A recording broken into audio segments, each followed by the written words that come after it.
போல் போண்டா செய்கிறோம். அதுக்கு என்னென்ன பொருட்கள்னு பார்த்துக்கலாம். தேங்காய் சில்லியாக கட் பண்ணி வச்சுருக்கேன், போட்டுக்கலாம். வெங்காயம் பச்சை மிளகா கட் பண்ணி வச்சுருக்கேன், 2 வெங்காயம் 1 பச்சை மிளகா காரத்துக்கு அந்த மாதிரி. கொஞ்சோண்டு சோம்பு போட்டிருக்கேன், கருவேப்பிலை போட்டிருக்கேன். வெங்காயம் எல்லாம் இப்போ சொல்லிட்டேன். அடுத்தது வந்து கொஞ்சோண்டு கடல மாவு போட்டுக்கலாம்.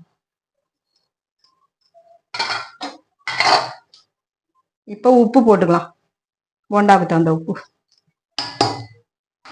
எல்லாம் பிசைஞ்சிட்டு உருண்டையாக பிடிச்சி போண்டாவாக போட்டுக்கலாம்.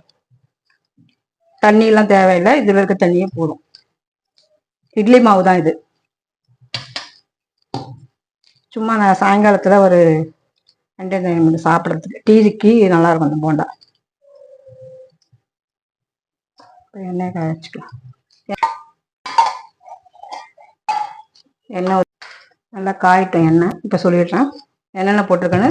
இதில் வந்து இட்லி மாவு அரைச்சது, இன்னைக்கு அரைச்ச மாவு தான் இட்லி மாவு. அதில் வந்து கடல மாவு கொஞ்சம், 2 வெங்காயம் 1 பச்சை மிளகாய், கொஞ்சம் சோம்பு, கருவேப்பிலை, கடல மாவு போட்டிருக்கோம். அதெல்லாம் போட்டாச்சு. உப்பு தேவை உள்ளது போட்டாச்சு. இப்போ போண்டாவை போட்டுக்கலாம்.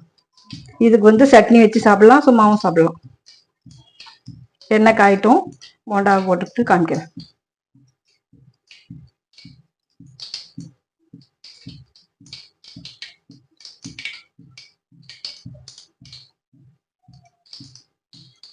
அஞ்சிருக்கு போட்டுக்கலாம் போண்டாவை. அப்படியே கிள்ளி கிள்ளி போட்டுக்கலாம் போண்டாவை.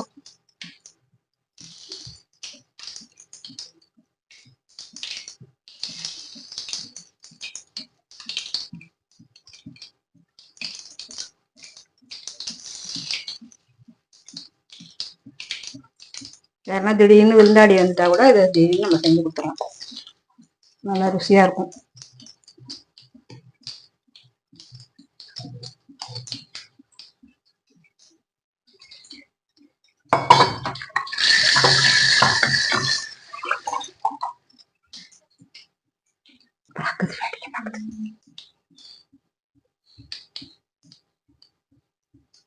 கரட்டி போட்டுக்கலாம்.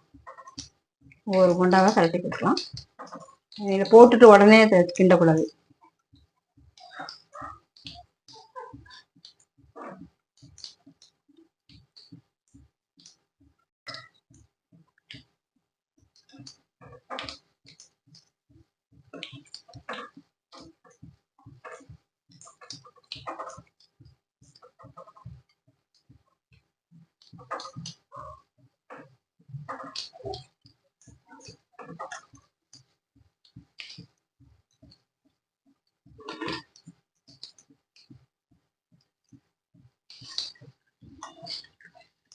அந்த வேர்வே தண்ணி குடிக்கும்.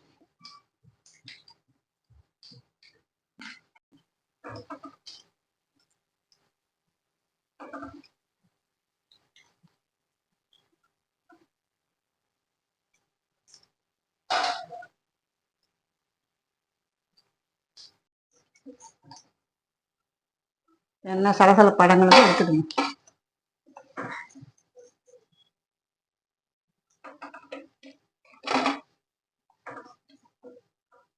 இப்போ மிச்சம் இருக்க மாவும் போட்டு எடுத்துக்கலாம்.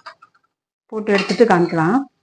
போண்டா ரெடி ஆகிடுச்சு, நல்லா சூடாக இருக்குது. சட்னி சாம்பார் எதுனா வச்சு சாப்பிட்டுக்கலாம். நம்ம ஈவினிங் நேரத்தில் பசங்களுக்கு வந்ததுன்னா சட்டுன்னு செய்யலாம். விருந்தாடி யாருனா வந்துட்டாங்கன்னா டக்குன்னு வீட்டில் இருக்க இட்லி மாவை வச்சு செஞ்சிடலாம். நல்லா டேஸ்ட்டாக இருக்கும். ஒரு முறை செஞ்சு பாருங்கள். ஷேர் பண்ணுங்கள், சப்ஸ்கிரைப் பண்ணுங்கள், ஃபாலோ பண்ணுங்கள். தேங்க்யூ.